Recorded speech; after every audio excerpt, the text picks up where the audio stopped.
Namami Chinmayam Devam Sadgurum Brahma Vidvaram Karpura Gauram Karunavataram Samsara Saram Bhujagendraharam Sada Vasantam Hridayarvinde Bhavam Bhavani Sahitam Namami Bhavam Bhavani Sahitam Namami. Invoke the grace and blessings of Puja Gurudeva and Shiva-Shakti. So, as you know, the theme of the summer camp is Shiva-Shakti. Yesterday we had the first session of introduction. So today we will see the story of Shiva and Sati. But before that, we're going to just see the meaning of this shloka, Karpura Gauram. I had realized yesterday I didn't explain that, so I'll just take some time to explain that. Karpura Gauram.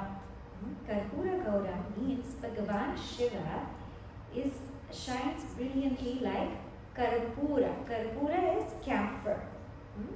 Karpura Gauram. Now what makes camphor so brilliant is that it is this white thing, those white cubes that we get when we do arati. That camphor, we use it and we burn it and it produces light. And with that light, we are able to see the face of the deity.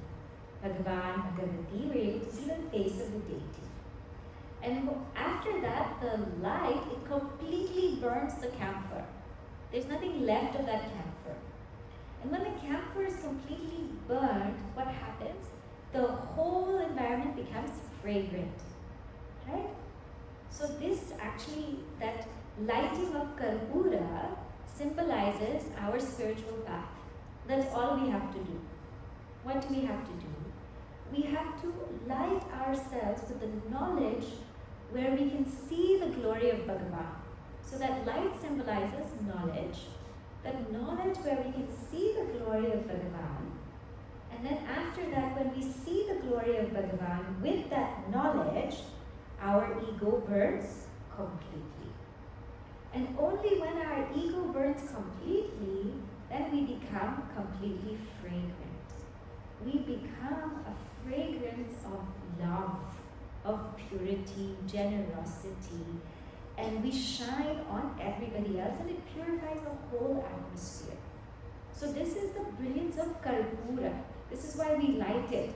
It's a very lovely thing. So Bhagavan Shiva is Karpura Gauram. He is brilliant like Karpura. Karunavataram. Bhagavan Shiva is Karuna. Karunamaya. He is all compassion. So many stories are there which I will go into a little bit later about how he drank the poison. I'm sure you know that, in the churning of the Milky Ocean. But Bhagavan Shiva has a very special type of compassion. It's a compassion with dispassion. See, when we are compassionate to other people, with other people, we feel what they're going through, but if we become affected by what they're going through, we can't help them.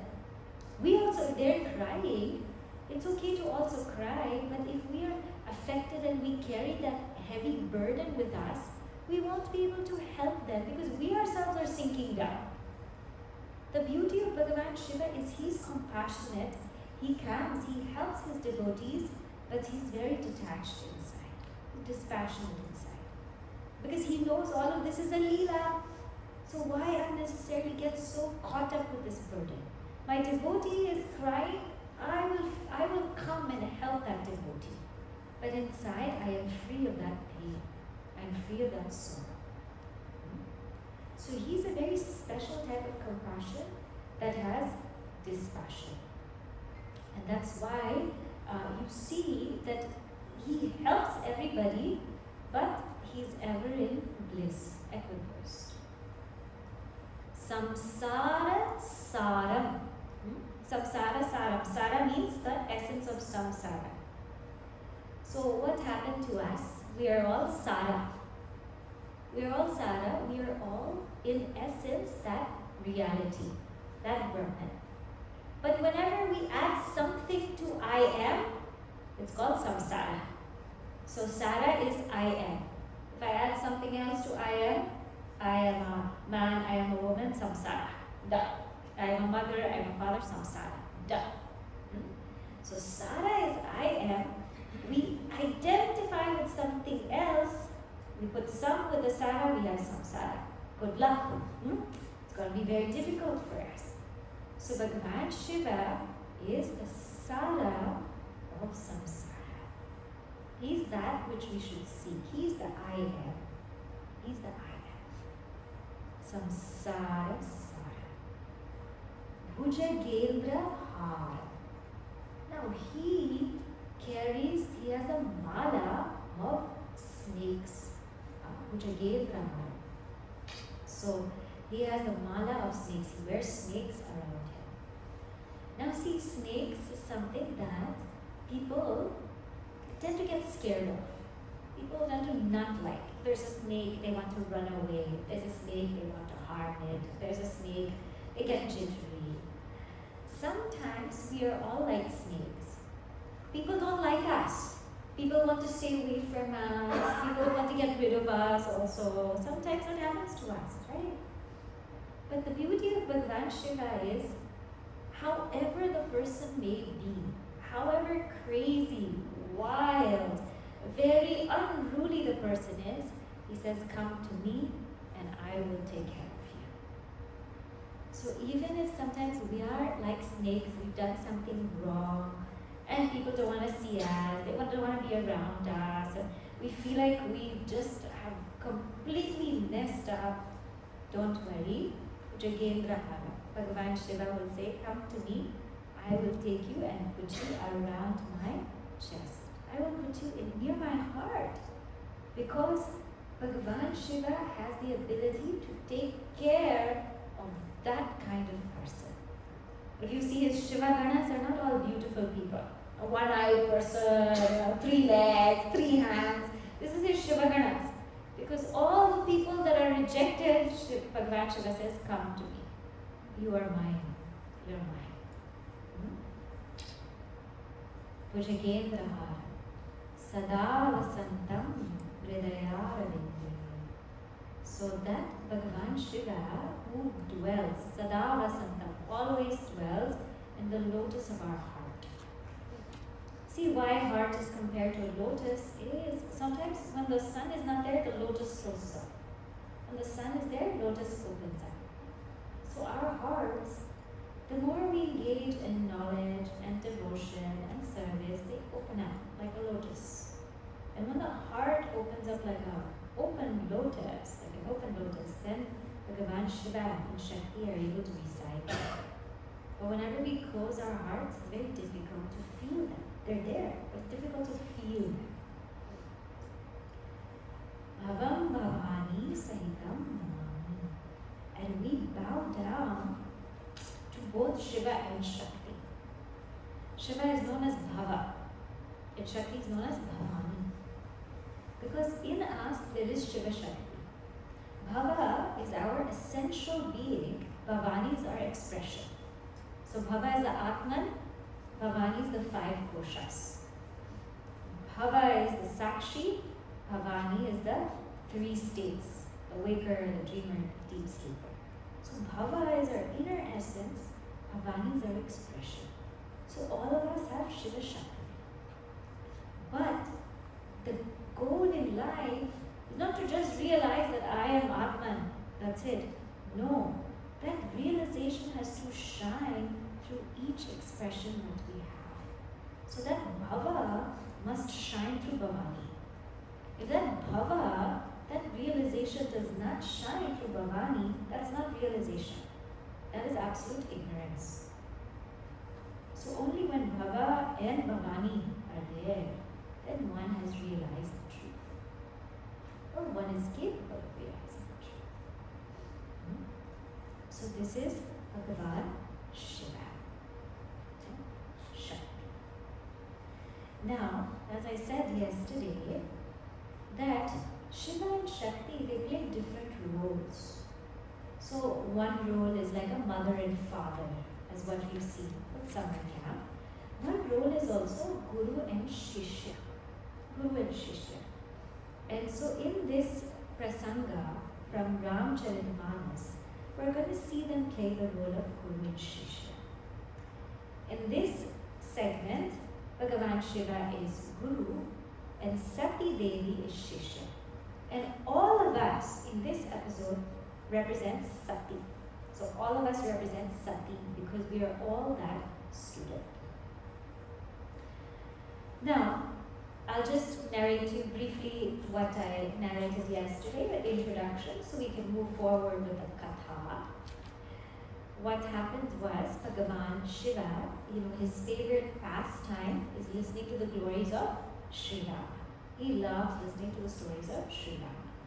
So he and Sati Devi had gone to Agastya Rishi's ashrama to listen to the glory of Sri Rama. And when he went there, as he was listening to the katha, he could feel the presence of Sri Rama come alive.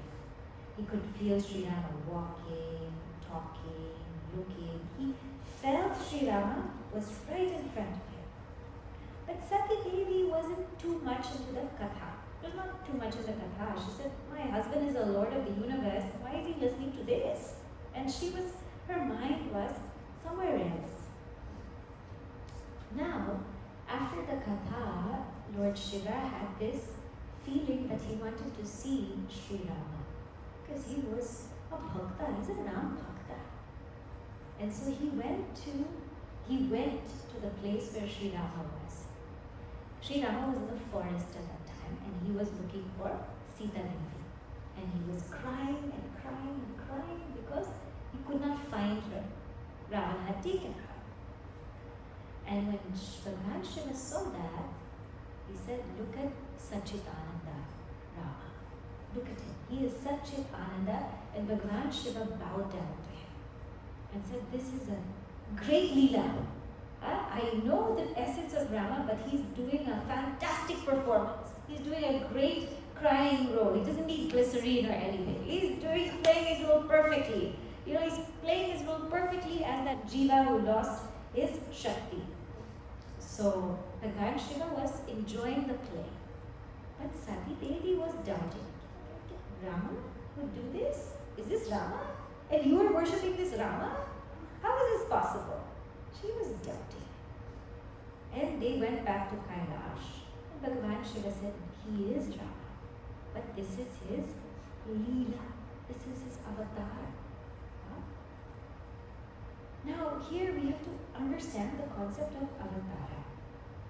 See, Bhagavan comes in any form he wishes, and this is his Leela. And Devi also comes in any form she wishes. She comes in the form of Lakshmi, and Saraswati, and Kali. She comes in any form she wishes. And when Bhagavan or Bhagavati come, they come out of their own Maya. So they can come in whatever form, however they want, and they can leave however they want. So there's some avatars, and not all avatars are human being type avatars. Once Bhagavan Krishna came as Vastra Avatara to Draupadi. Draupadi was crying for Krishna, and Sri Krishna didn't come as, with a flute and everything. He came as cloth. He came as Vastra Avatara. And sometimes also comes as Narasimha. You all know Narasimha Avatar. And he comes and then he goes. So when Bhagavan pleases, he comes. When he pleases, he goes. And he comes however he wants to. And he's never bound by his Maya because it's his play. And he comes to establish Dharma, to teach a lesson. So Bhagavan's birth is incarnation, but our birth is reincarnation. Our birth is not out of, because we have the power of Maya. Our birth is out of avidya, out of ignorance. And we are born based on our punya and papa. So Bhagavan's born based on his Maya. We are born based on punya and papa. So we are affected by our karma. Whatever our previous karmas are, that's how we are born. Bhagavan appears however he wants. We appear as per our prarabdha karma. Depending on our prarabdha karma, it decides where we are born, how we are born, and when we also leave the body. And in and through our life, we are subject to bondage. So Sat couldn't see that Sri Rama was performing a leela. And she said, I want to find out. So she said, I want to find out, is this true or not true? So she said, I'm going to go to Sri Rama. And Bhagavan Shiva said, no, I can't stop you. I can't stop you. If you really want to go and find out, you go and find out. So she went. She went to Sri Rama, where Sri Rama lives. But Sati did one thing. She went into the disguise of Sita. She didn't go as Sati. She went into the disguise of Sita. She went in the disguise of Sita thinking that she could find out, is this really Rama or not Rama, what's going on? And when she was there, the first person that saw her was Lakshmiji. Lakshmiji said, hey, what is she doing here? He recognized that that's not Sita, that's Sati. He recognized. And he told Sri Rama. Sri Rama said, what is she doing here? And they both went to her and they bowed down to her. They said, Pranam Devi Sati. And she was like, what? I'm disguised as Sita, how do you know? They said, Pranam Devi Sati, where is Bhagavan Shiva? And what brings you to this forest? And why are you here on your own? And she didn't know what to say. She was just like shaken up.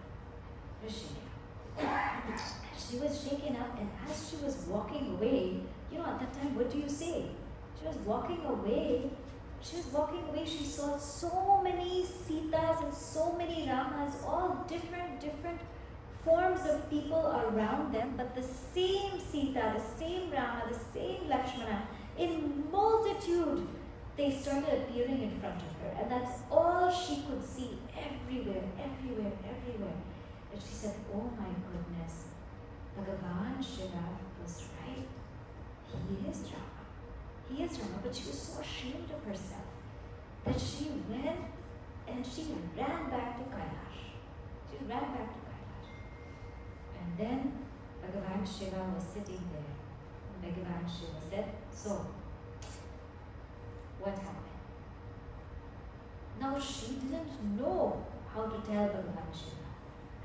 She didn't know. She said, nothing happened. I realized and I bowed down to him also. And she lied. And after that, Bhagavan Shiva went into Samadhi. When he went into Samadhi, he knew what happened. Because we can never lie to Guru or Bhagavan. It's impossible. Even if we lie, they know. They know everything. Because Bhagavan Shiva was connected to Antaryam. And he knew what happened with Sati, but he didn't say anything. He didn't say anything to her. He just did pranam to Bhagavan Rama's Leela. He said, this is your Maya, okay, pranam to this Maya. This had to happen. And when he came out of his samadhi, he could not see Sati as Sati anymore. Because she had taken the form of Sita. So he could not see Sati as his wife. He renounced his husbandhood towards Sati. And so when Sati was coming towards him, now Sati usually sits in the left of Shiva. He put Sati's mat in front. Okay, you are no longer my wife. Now I see you as a mother. And when he did that, Sati was heartbroken. She knew that he knew. He said, oh, he knows everything. He knows everything. And inside she felt terrible. She didn't know what to do. She felt so terrible. But Bhagavan Shiva, look at his beauty. He did not yell, he did not scream, nothing. He just was quiet towards her. And he still told her katha. He still shared knowledge with her, but he had renounced his husbandhood towards her. He would not play the role of a husband anymore. And that thing just welled up in Sati's heart. It welled up in her heart. It was so painful for her. She prayed to Rama. She said, Shri Rama, I cannot take this. I cannot take being apart from Shiva. You please give me a situation wherein I can renounce this body. Give me a situation by which I can renounce this body. And that Sati was in sadness and sorrow. Now let us just examine this katha. This is here to teach us how to be a student. So remember, in this katha, we are all Sati. The first thing that a student should not have is called doubt, samshaya. Samshaya means samyak shete samshaya. Yeah? That knowledge has gone to sleep. It's called doubt. See, what is the difference? We have to see the difference between samshaya and jignyasa. Samshaya means doubt. Jignyasa means inquiry. Doubt is when automatically, without even trying, without giving a chance, we doubt the person. Doubt is when I, in my heart, feel I'm right, but okay, I'm gonna give you a shot, but I know I'm right. I feel I'm right. And I'm not even gonna listen to you. You can talk whatever you want, but I already made up my mind. Even if it's somebody very trustworthy, even if it is a guru, sometimes we doubt. Jignyasa is when we say, I don't know, but I'm gonna have faith in you because I wanna find out the truth. It's not that I'm right. I could be very well wrong, but I'm not interested in what's right, what's wrong, who's right, who's wrong, rather. I'm interested in the truth. So I'm here to inquire, and I'm here to find out what's the truth. But in Sati's case, she felt that she was right. So that is doubt. And in the Bhagavad Gita, it says, Samshayatma vinashyati. Meaning, somebody who is a doubter, they perish. So Kama is an enemy. Desire is an enemy. Krodha is an enemy. Anger is an enemy. But doubt is destruction. Such powerful language. You see, when we are doubting, we never enjoy it. Imagine that in kindergarten, your teacher was teaching you A, B, C, D. And you kept questioning, how do you know that's A? How do you know that's B? How do you know that's C? Would you ever learn? Imagine if your mother said, I am Mama, and your father said, I am Papa. And then you said, well, how do I know you're my mom? What is that? Some basic shraddha we have, right? When we get on an airplane, do we say, how do I know you can fly the plane? Nobody says that, right? We get into a physics class. I don't know if you can teach physics. Some basic faith we should have that when a person has studied something, has been qualified for something, they will know something. So let me have just a little bit faith, right? And when we don't have faith, we won't put forth effort. Right? If somebody tells us, now you go listen to this beautiful lecture, this beautiful lecture on Shiva-Shakti, or let's say on the Gita, you listen. If somebody doesn't have faith on the Gita, I don't have faith on the Gita. I don't know what's in that scripture. They're not going to go. But if somebody has shraddha, maybe I can learn something. Okay, I'll go.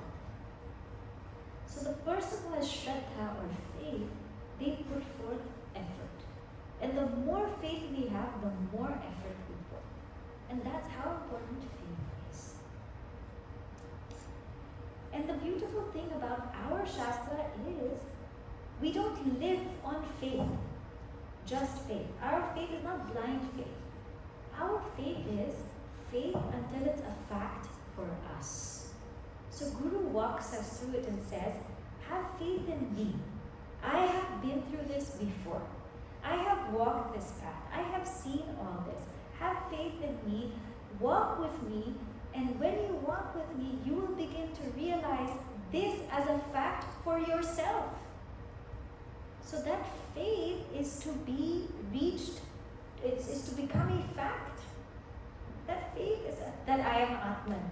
First I have to have faith. But after you realize I am Atman, you don't need faith anymore. It's a fact. You don't need faith anymore. So faith must be there for a student. So the one who doubts, they don't enjoy life. Constantly living in doubt. Oh, you're doubting your kids. Where did they go? Who are they with? Are they really with this person? You won't enjoy life. Have basic shraddha in your children also. Have that shraddha. So instead of having doubt, have faith. Now, the other thing we can learn about this is, there's a way to approach a teacher. Or there's a way to learn something. See, Sati went in disguise as Sita. Okay, now, if I want to examine something, if I don't know, how should I go? My true self. I should go to my true self. Even when Hanumanji met Sri Rama, the first time he was disguised as a Brahmana. Sri Rama didn't hug him. But when Hanumanji revealed himself, then Sri Rama hugged him. The truest is Vibhishana. Vibhishana goes there and says, I'm a Rakshasa. I'm from the demonic clan of Ravana. But I am coming to you as I am. Will you accept me? And in a second, Sri Rama accepted. So when we go to a teacher, go as you are. And in the Bhagavad Gita, it tells us also how to go to a teacher. That vidhi pranipatena. The first thing when we go to a teacher is pranipata. Pranipata means namaskara, surrender. That posture of namaskara is also so beautiful because when you're in namaskara, it is a mudra to tell that I cannot do anything at this stage. I don't know. I'm completely helpless. You please teach me. I really don't. It's a mudra to say, I don't know. In this, I'm helpless. I have no idea. You help me. And in our culture, there is Sashtanga Namaskara and Panchanga Namaskara. So this also we must know. Men usually do Sashtanga. Why? Eight parts. So first is the forehead, 2 shoulders, 2 hands, the torso, and 2 legs. So Sashtanga Namaskara. But the women do Panchanga. The woman will do the forehead, the two hands, and the two legs. Not the shoulders and the torso. Why? Because for women, our Rishi said, that element which gives life to beings should never touch the floor. So a woman's stomach should never touch the floor when doing namaskara, because that a woman has the ability to give birth. A woman's chest should never touch the floor because she gives milk. So for women, panchanga. For men, sashtanga. So go to that Guru with full surrender, pranimata. And how to go to that Guru? Pariprashnena. Pariprashnena means with the right kind of question. Now, I am confused about this. I'm not sure about this. Will you please help me? And only in the domain of spirituality. Don't go to the Guru and ask which dentist should I visit. No. Go to the Guru and ask about spirituality.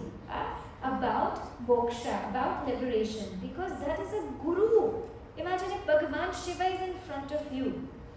Don't ask Shiva, how do I make more money? No! Bhagavan Shiva is the giver of moksha. So when we go to the Guru, who is on that path of knowledge and devotion, you ask for knowledge and devotion. Don't ask this nonsense things. For that you ask Siri. Go ask Siri. Don't waste the Guru's time. Pariprashnena. And Sevaya. Seva. Now the Guru might answer or might not answer.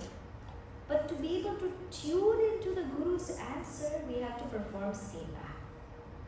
Because Seva, see, we are asking a question to the Guru. We are here, Guru is here. Now the Guru is giving us an answer, Guru is here, we are here. And Guru is coming to our level, but we also have to come to the Guru's level. And to be able to rise to the Guru's level, what helps us is Seva. We have to perform Seva to purify ourselves. So in the Bhagavad Gita, it's very clear how to approach a Guru. Not just with doubt, not dressing in a disguise, but properly with namaskara, asking the right kinds of questions, with Seva, and to also approach a Guru as we are. Not to hide anything. See, Sati hid as we are. And never to lie to Guru or Bhagavan, Bhagavati. Don't lie. Because when we lie, what happens is we feel guilt. And we don't like ourselves also. And as I've told the children before, lying is like what type of food? Spaghetti. Because when you pick up spaghetti, you cannot only pick up one noodle. You put your fork, you inevitably pick up so many noodles. So when you tell one lie, what happens? Nobody stops with one lie. Nobody stops with one lie. If you tell one lie, you have to tell 10 more. Then what will happen? You forgot who you told the lie to. Then you're in trouble. You get caught. Boom. So always go with that truth. True colors. Go to Guru with your true colors. Love thrives in being small in front of the beloved, not in being big. Love thrives when we make ourselves humble, when we make ourselves small. It thrives in transparency and not in hiding. That's true love. It's transparent. Right? And only when we go transparently to the Guru, then they can help us. Otherwise they can't help. You see, Sugriva also, when he saw Sri Rama, he hugged Sri Rama and said, I have a doubt. I'm happy to hug you, but you're so soft.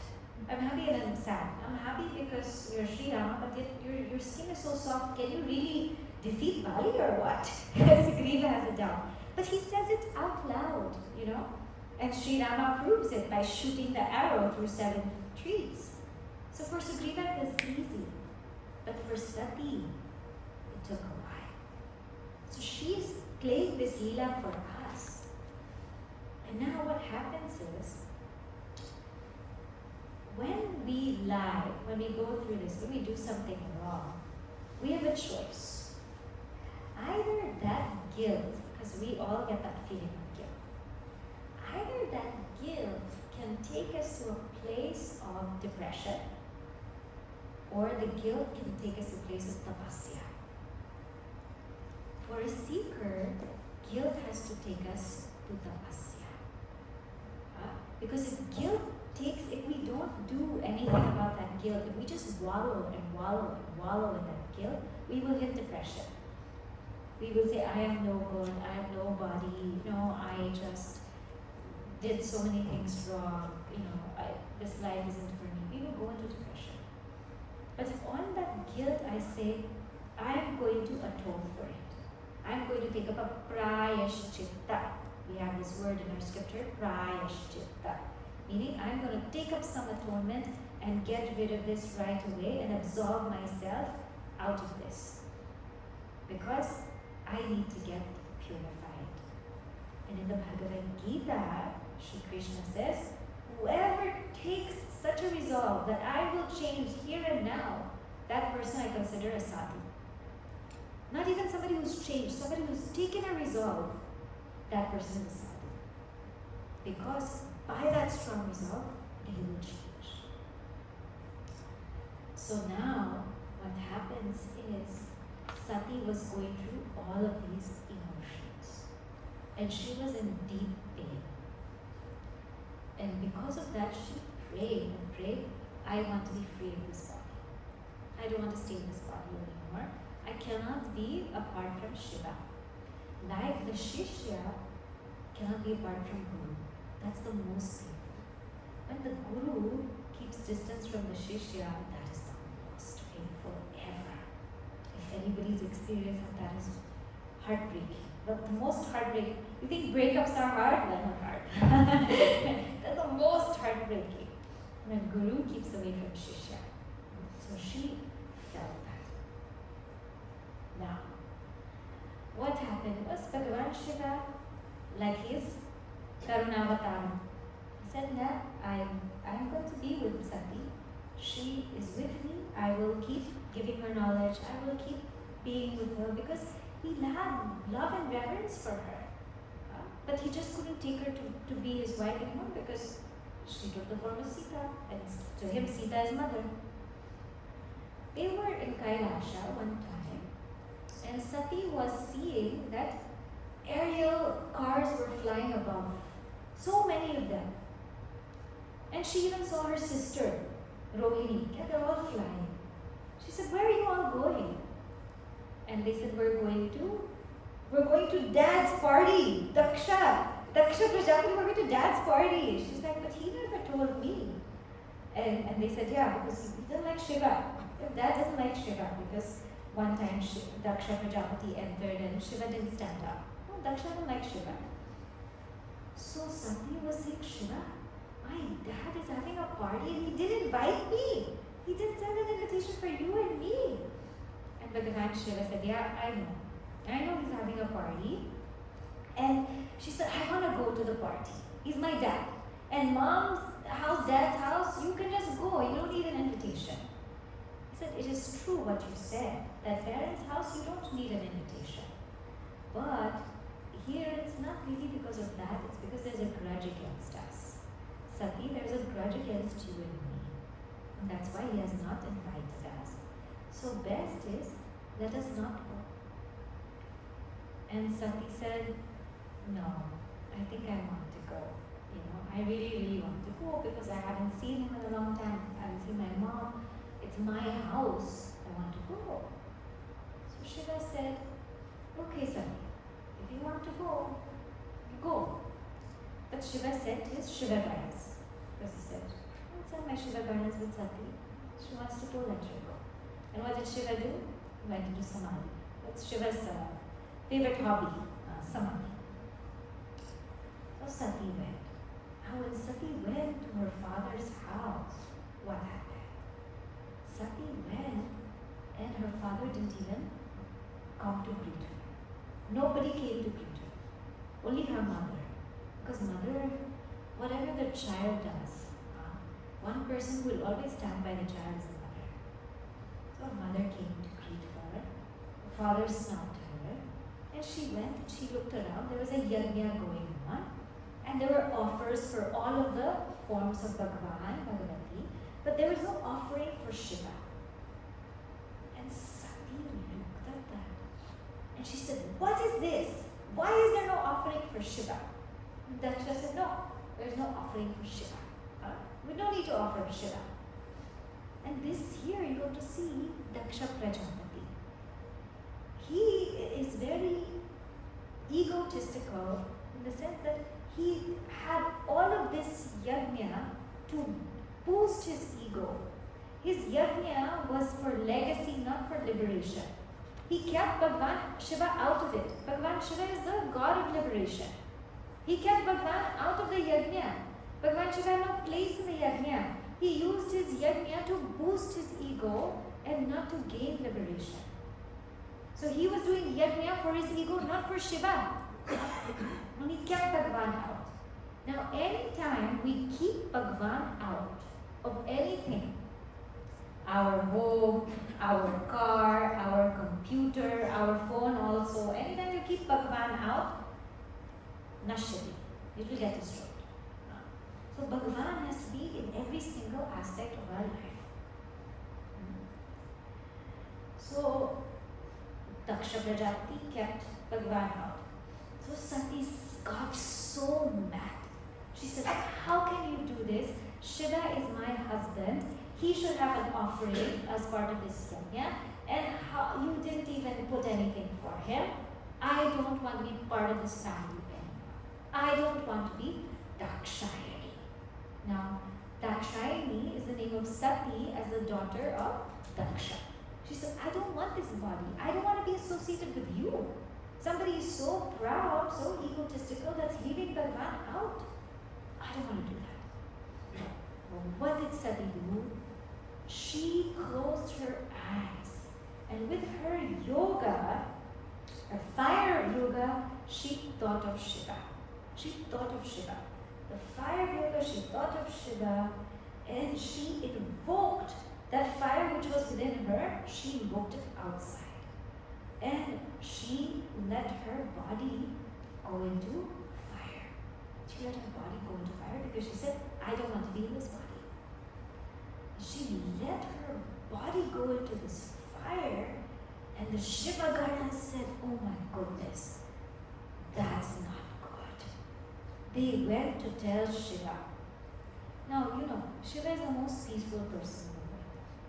But when he gets angry, he's the most angry person. That's why he is Rudra. Huh? He gets angry. They told Bhagavan Shiva. And he, with his jata, he took out a strand of his hair, and one demon came, Veerabhadra. And he said, go and crash that yajna. Go and crash it. And all the Shiva Ganas and that Veerabhadra, they went and they ruined that whole yajna. And the Veerabhadra took the head of Daksha and chopped it off. The whole yajna has gone to a flop. And meanwhile, Bhagavan Shiva went there. And when he saw Sati's corpse, he was enraged. He said, how can anyone do this to Sati? He took Sati's corpse and he did his dance of destruction, his tandava. And the earth was shaking so much that the Devata said, Vishnu Bhagavan, you better stop Shiva, He's going out of control, stop Shiva. Vishnu Bhagavan took his chakra and that he cut Sati Devi's corpse in, some say 108 pieces, some say 51 pieces, and all the different parts of those, that Sati Devi's corpse came on earth and they became known as Shakti Peethas. These places of Shakti, that's where she stays. And Bhagavan Shiva was so upset by this whole thing. And then he went back and he went into samadhi. Then the Devata said, no, we need Daksha to finish his yajna. You please go and give him a head. So Bhagavan Shiva said, I'm going to give him the head of a goat. Why the goat always says, meh, meh, Daksha always says, me, I'm giving him the head of a goat. Now Bhagavan Shiva went and sat quietly. Now you see, in the Bhagavad Gita also it says, before we die, the last thought that we have before we die, that is the same thought of our birth. So the time when we die, that thought, the next birth, it will pick up from there. If you notice, that also happens when we sleep. The last thought, the last prevalent thought that we've been thinking again and again and again and again, that's what we wake up with. So that thought which we keep dwelling on in our life again and again and again and again, that will be the last thought. Nobody can control the last thought. The last thought will come, but the last thought will be what we've been thinking about again and again and again. And since Sati was only thinking about Shiva, in her next birth, she now is born to be Shiva. But before we go there, that will be another chapter in Sati Devi's birth.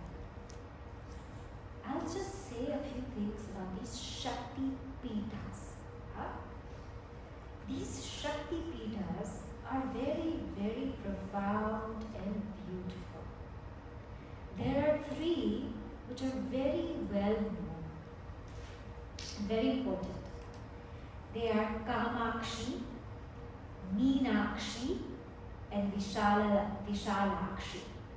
Kamakshi, Meenakshi, and Vishalakshi. Kamakshi, there, because in these three places, the Shakti of Devi is as a guru. She is as a guru. Kamakshi is in Kanchi. There, what she does is she gives Kukuta Diksha. Means she gives initiation, Diksha, to the student in the form of a hen. So you know when the hen sits on the egg, what happens? The hen is with the egg. It doesn't leave the egg. The hen sits on the egg, gives it heat also, is there with it all the time to nurture it, to be by it. And the hen is also there when the egg hatches to become a chick. So there in Kamakshi Devi, we tell Devi, you please put your leg on my head. You take me as your shishya and you give me your warmth so I may hatch out of this shell of the body and come to realize who I am. So she gives that Kukuta Diksha. In Meenakshi, in Madurai, she gives Matsya Diksha. Matsya Diksha means Matsya Diksha, the Diksha of a fish. Now if you notice how a fish gives birth, the fish lays eggs, but it doesn't stay with the eggs. It roams around here and there, but the eyes are always on the eggs. Eyes are always on the eggs. So the fish is swimming around, but the eyes on the eggs. And through its vision, the eggs hatch. Through the vision of the fish. So the fish might not be right there with you all the time, but just watching everything. And when baby comes as Meenakshi, she's watching us. Maybe she might be far, not there all the time, but she's there, and we are able to hatch out of this body identification. Because remember, Sati, she's teaching us to come out of body identification, come out of this body identification, and take up that identity of being a bhakta of Bhagavan, a shishya of Bhagavan. Come out of this doubting identification. Then in Vishalakshi, in Kashi, she gives Kamata Diksha. Kamata Diksha is like a turtle. Now, what does a turtle do? Well, a turtle hatches, they lay their eggs, but they lay their eggs, in the sand. They keep their eggs in the sand. And they keep their eggs in the sand, and they bury a hole, they put the eggs, and then they cover it with something there, and the turtle now doesn't stay with that egg. Turtle goes back in the water. Because it's not able to live all the time near that sand. So the turtle goes back in the water. But even if the turtle's back in the water, even if the turtle cannot see that egg, the turtle's love is so much that it can be felt in the egg. It can be felt in the egg. And the love of the turtle is so far-reaching that when the eggs hatch, then those baby turtles come and they in turn swim into the ocean. So sometimes we feel all three. Sometimes we feel their presence and we feel their proximity and their love, like the hen. Sometimes mother is like that. We feel everything. Sometimes we just might feel their proximity and love. We might not feel their physical presence because they might not be with us all the time. So we might just feel their proximity. They're watching us, and their love. Sometimes all we feel is their love. But even love is enough to hatch out of the egg of body identification, to come to realize who you are. So this is how Shakti, that's Sati, her strength has pervaded the whole world. And when we go into these Shakti Peethas, you can feel the heat there. And one of them, I think it was the Kamakshi one. I think it's the Kamakshi one. Adi Shankaracharya ji felt so much heat there that he said, I'm going to put a Sri Chakra here to cool her down. Because the Shakti is so hot. And he composed a Swadhyaya Lahari. So these places are really beautiful. Just like for Shiva, we feel the presence of Shiva wherever there's a Jyotirlinga. Same for Shakti, we feel her presence where there's a Shakti Peetha. Of course, we feel both the presence every time, but even there, those places, more so, they have that vibration. So now, Sati, her life is over. She comes to be reborn as Devi Parvati. In that episode, we will see tonight. I will narrate that to you tonight. Okay? So for today, we will stop here with Shiva.